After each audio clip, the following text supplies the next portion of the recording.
La montée en tension politique. Ces dernières heures, la France Insoumise l'a indiqué, de nombreuses permanences politiques ont été dégradées. Et on a vérifié, et selon nos informations, il y a eu des remontées au niveau national, Périgueux, Metz, Castres, Lille ou encore Bordeaux.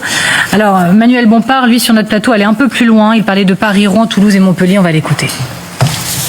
Depuis vendredi, vous avez déjà une dizaine de permanences de la France Insoumise ou de locaux de campagne de la France Insoumise qui ont été attaqués par des groupuscules d'extrême droite qui ont brisé des vitres, jeté de la peinture dessus, intimidé les personnes qui se trouvaient à l'intérieur.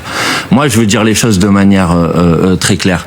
Vous avez aujourd'hui une partie du spectre politique sur la base d'accusations mensongères visant à impliquer la France Insoumise dans ce drame, qui cherche à faire dégénérer la situation et à transformer le débat politique de notre pays dans une forme de guerre civile.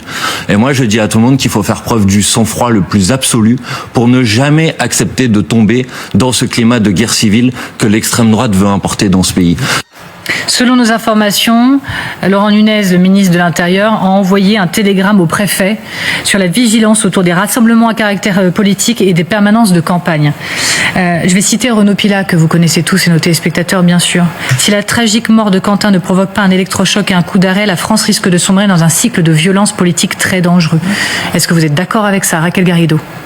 Oui, je pense que le cycle de violence est un risque. La vengeance qui appelle la vengeance, la violence qui appelle la violence. Oui, je le pense.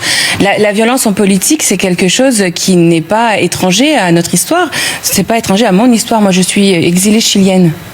Mes parents ont vécu les crimes politiques du simple fait qu'ils étaient avec Salvador Allende. Et Salvador Allende a été tué parce qu'il était socialiste. Et dans les années 70, la question s'est posée de savoir comment on faisait quand on était de gauche face à cette violence politique qui venait des fascistes. Eh bien, Salvador Allende n'a pas voulu armer le peuple, n'a pas voulu qu'il y ait une guerre civile. Il y a une éthique à avoir. Alors, bien sûr, Salvador Allende est mort et d'aucuns me diront, mais alors peut-être qu'il aurait dû armer. Et je dis non.